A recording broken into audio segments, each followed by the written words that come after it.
My name is Lily Marlowe, and I was 34 the afternoon my father was lowered into the ground outside Boise. The pastor's words were still hanging in the cold air when people started drifting toward their cars, coats pulled tight. I was standing there with a handful of damp tissues when my sister stepped in front of me and pressed a clipboard against my chest. The papers on it weren't for condolences.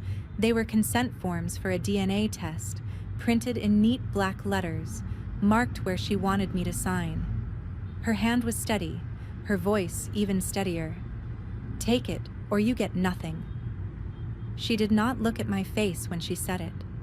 Her eyes were fixed on the line of dark sedans at the edge of the hill, on our father's estate. Land, investments, everything he had built, worth around $5 million. I should have told her no, should have asked why she would ambush me beside the raw dirt on our father's grave. Instead, I watched her fingers tighten around the pen she had uncapped. She had turned grief into leverage. She thought I would beg. I did neither. I took the clipboard, signed where she had highlighted, and handed it back without a word. The ink sank into the paper while the last mourners walked away behind us. My sister finally looked at me then, searching for some crack she could pry open. All she found was a face as blank as the winter sky. "Before I tell you what he said, and what happened after I walked out, tell me, what time is it for you right now? And where are you watching from? I'm curious to see how far this story will travel." A few hours later, I was sitting in an office that smelled faintly like old coffee and printer toner. My sister's name is Bianca. She chose the chair closest to the attorney's desk, crossing her legs like this was another meeting she could run. Our mother, Helena, sat beside me on the opposite side of the table, hands folded around a crumpled tissue she kept turning over and over. The man behind the desk introduced himself as Peter Crane, an estate attorney in Boise who, according to the brass plaque on his wall, had been doing this for more than 20 years. He explained the basics of probate in a calm, practiced rhythm.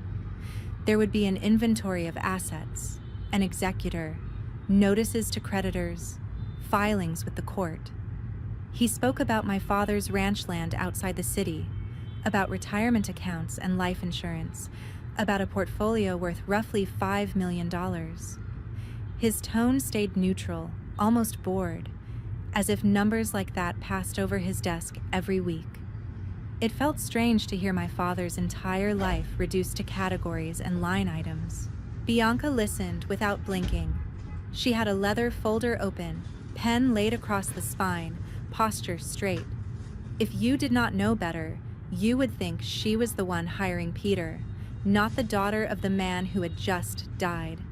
Every time he mentioned the property, her fingers brushed the folder like she was already balancing columns in her head, assigning value, subtracting anything that did not fit whatever plan she had. Mom barely reacted. She nodded when Peter said her name, but her gaze stayed on the tissue in her hands. The lines around her mouth looked deeper than they had that morning. I had grown up watching her smooth over every argument in our house. Now she could not seem to smooth anything. Her shoulders rounded inward, as if she were trying to fold herself smaller to avoid choosing sides. When Peter finished his overview, he opened a thinner file stamped with my father's last name. The papers inside were clipped in tidy sections.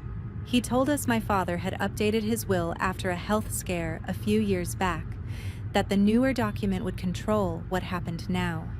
In that revision, my father had named both of his daughters as heirs, with specific instructions about the land, the house, and a charitable donation he wanted made in his name.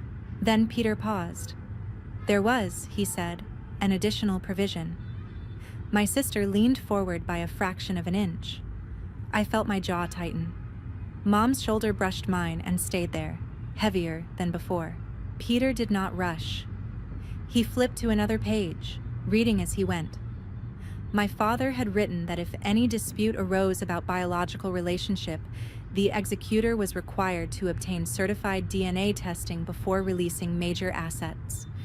If no dispute ever came up, the clause would never matter.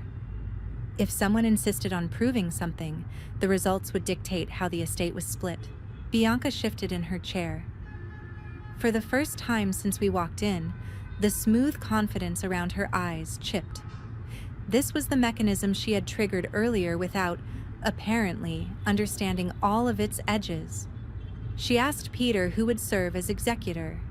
He answered that the court would almost certainly appoint him, based on the way the documents were drafted and the fact that my father had used his firm for years. Mom finally looked up long enough to ask whether any of this could be handled quietly. Peter said most estates were, but once genetic testing was involved, it became harder to keep things out of public filings. There were forms, lab reports, potential hearings.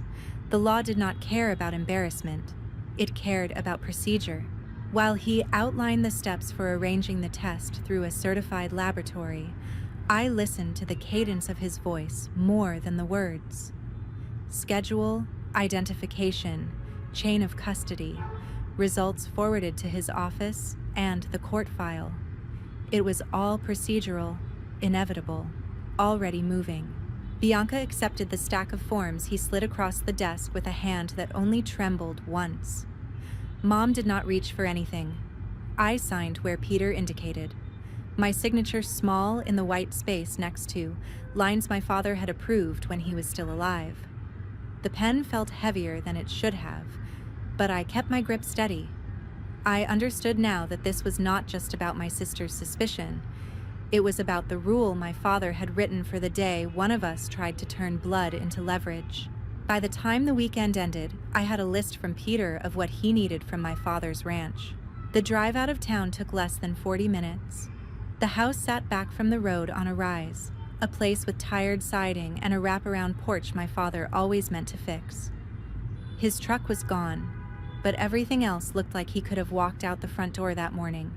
Peter had said someone needed to start gathering personal documents and valuables so the formal inventory would go faster. Bianca had volunteered to handle the financial side and suggested I focus on the sentimental clutter. I kept the ring of keys my father used to carry and let myself into the empty house. Inside, the air was still. I flipped on the kitchen light and saw unopened mail in a stack by the sink, a mug in the drying rack, a pair of reading glasses on the counter. I opened a cardboard box and started with the drawers. Most of what I touched had no bearing on probate. Old receipts, expired coupons, instruction manuals for appliances he had replaced years ago. I put photographs in one pile, anything that looked official in another. Peter wanted bank statements, tax returns, policy numbers. I did not know where my father kept any of that. The office was at the back of the house. There were rows of folders in the drawers, labels typed on fading tabs. I found his will there, an older version Peter had mentioned, clipped to a letter from a previous attorney. I set it aside without reading more than the date.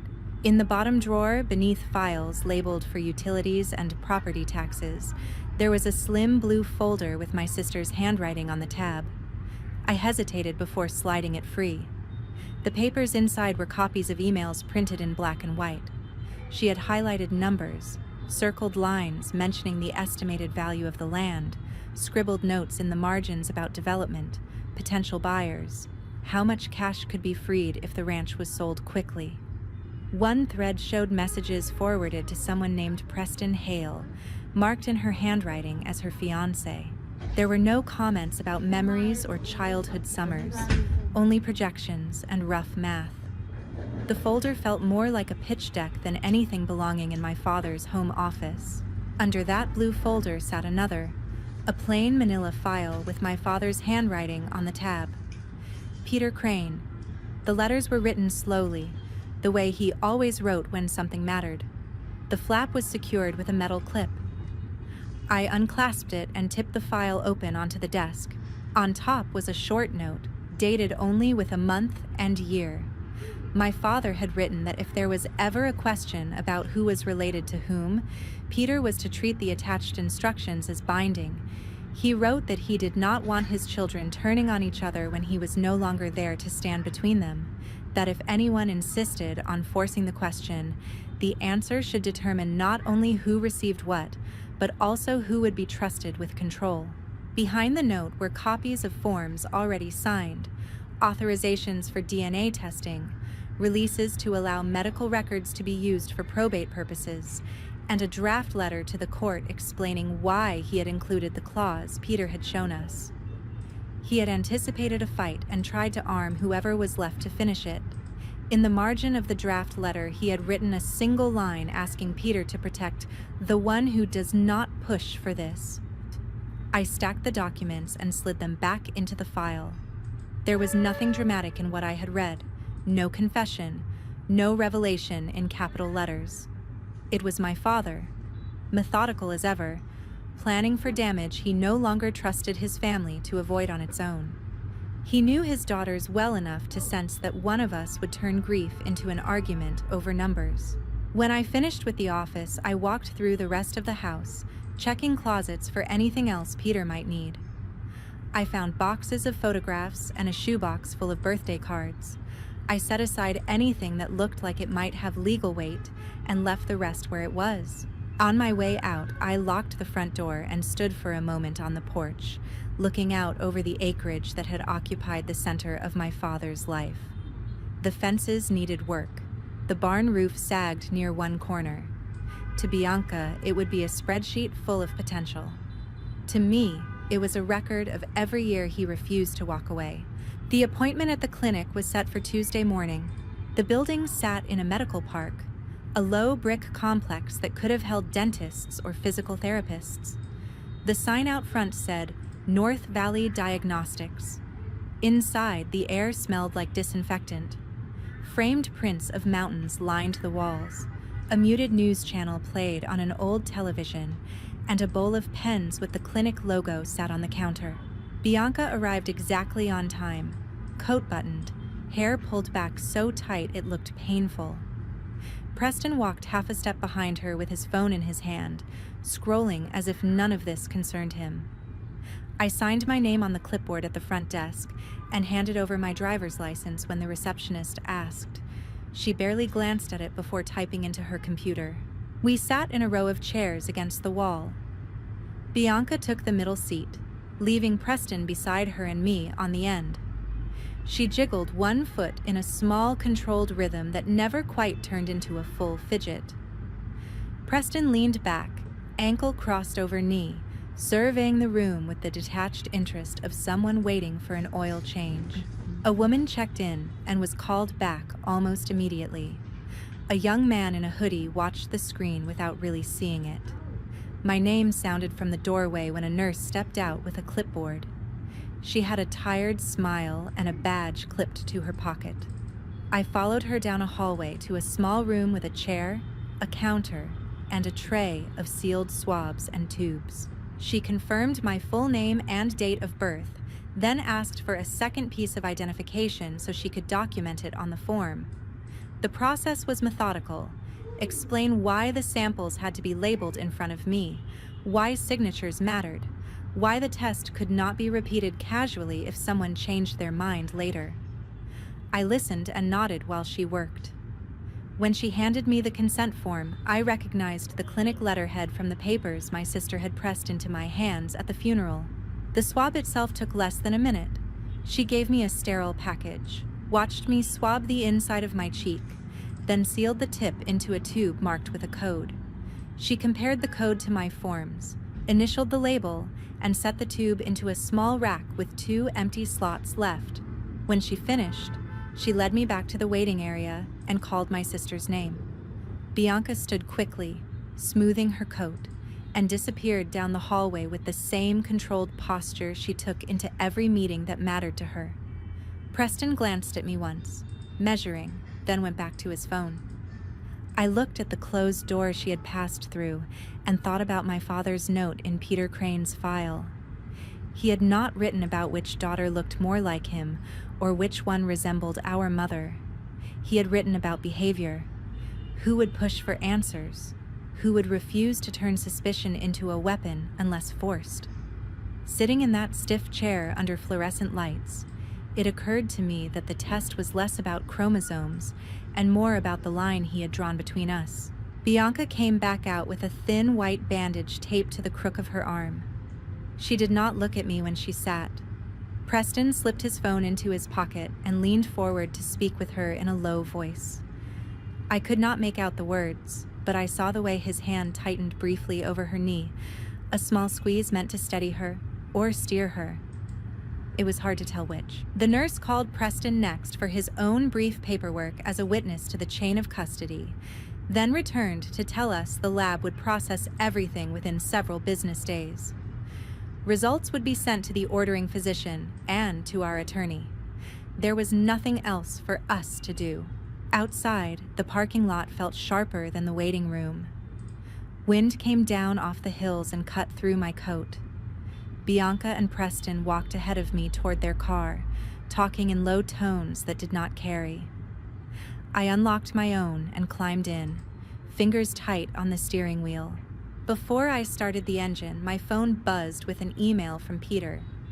He wrote that the clinic had confirmed receipt of the order and that, per my father's written instructions, he would be opening a separate packet in his file once the results arrived. It was the first time anyone had said out loud, or put in writing, that my father had left more than one kind of answer behind. The results came back the next week, and Peter asked us to meet in his conference room again. The blinds were half drawn, muting the afternoon light. Bianca sat closest to his desk with her leather folder open, pen uncapped. Preston took the chair beside her, suit jacket buttoned as if he had a role. Mom sat at the far end with a cup of water between her hands. I took the seat opposite Bianca. Peter laid an envelope on the table. The clinic had sent a report from the lab. His voice shifted into the careful cadence he used whenever he expected people to argue with the outcome. 2 coded profiles had been compared with preserved material from my father. One showed a parent-child relationship with a probability that rounded to certainty. The other showed no biological relationship at all. He identified me as the first profile. For a few seconds, nothing in the room moved. Bianca stared at the report as if there might be a second page that said something different. The color drained from her face in a wash. Her hands flattened over the folder until her knuckles blanched. Preston's posture tightened, gaze flicking from Peter to my sister and then to me. Mom made a small sound and then went still. Peter finished summarizing the lab's language for the record, then closed the report. He reminded us that my father had anticipated this possibility when he rewrote his will. The DNA clause did not exist by itself. In a sealed packet stored with the file, my father had left instructions about what should happen if testing ever confirmed that one child was not biologically his. Those instructions, Peter said, required him to treat the results as a trigger.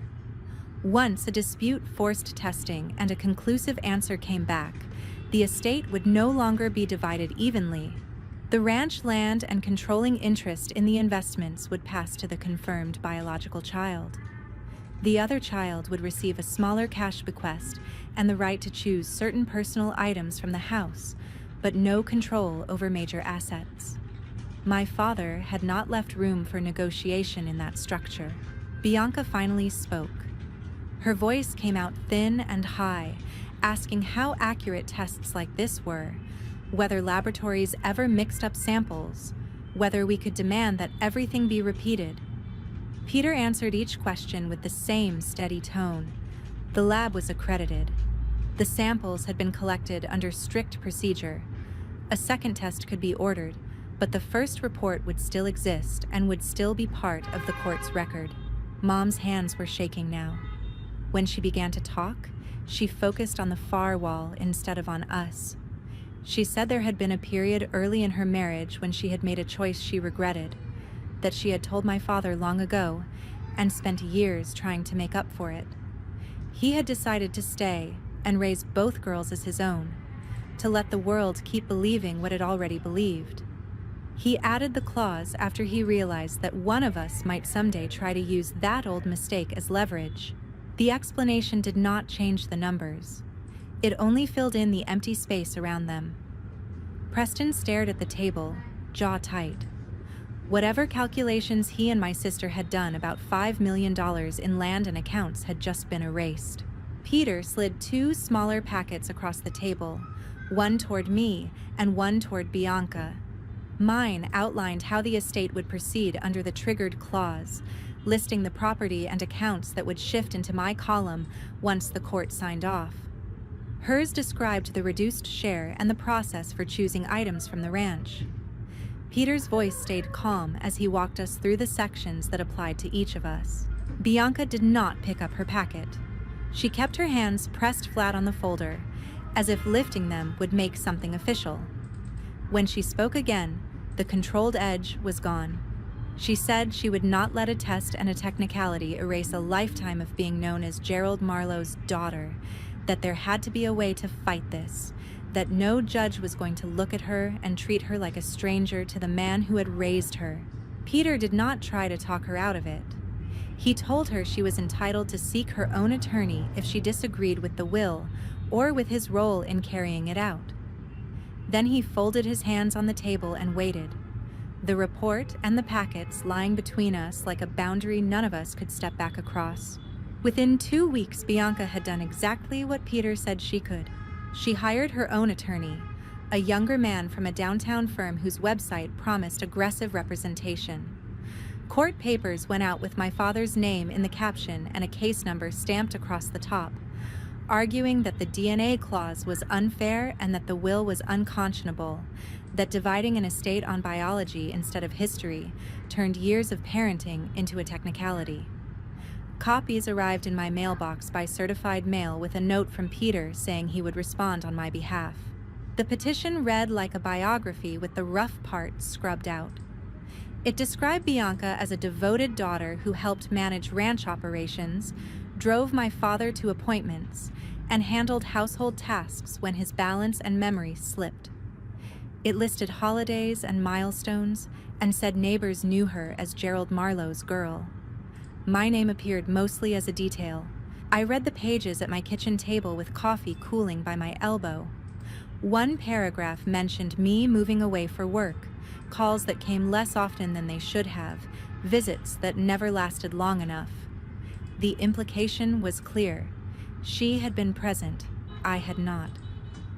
The petition framed the clause as a weapon I chose to use, not as a rule my father wrote for the day someone tried to turn suspicion into leverage. Peter's answer arrived a week later. His language was tighter, built from statutes and case citations instead of sentiment. He pointed out that my father had full capacity when he rewrote the will, that he consulted independent counsel, that the DNA provision did not erase anyone from the estate, but only shifted control if conflict erupted. He noted that Bianca herself demanded testing, that the same rule would have cut the other way if the report had landed differently. While the paperwork moved between offices, people started talking. Helena's church friends called to ask how she was holding up. A cousin left a voicemail saying he had seen our name on a public docket. One of my father's old neighbors stopped me at the grocery store and mentioned he had heard Bianca was getting a lawyer involved because there had been some kind of mistake. I watched his expression when I answered that the science was not in dispute and that the rest belonged to the court. At first, Preston stayed close to Bianca. He drove her to meetings, sat beside her in waiting rooms, and hinted that once everything settled, it would make sense to sell the ranch and put the proceeds into something more modern. When he thought I was out of earshot, he talked about timing and how rare it was to have that much land paid off. As the case stretched on, the seams in Bianca's composure began to show. She called our mother late at night demanding to know why the clause existed and insisting there had to be another version of the will hidden somewhere. Helena tried to answer without unraveling. When she hung up, she sometimes called me, asking if there was anything I could do to calm my sister. I told her there was not. The only thing that would have satisfied Bianca was a different set of numbers on the report. Fee disclosures started appearing in the file.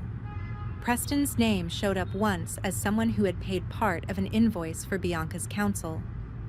It did not appear on the next one.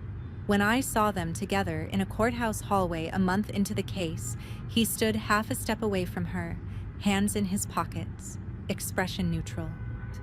Peter kept his strategy narrow. He did not attack Bianca's character or argue that she had been less devoted.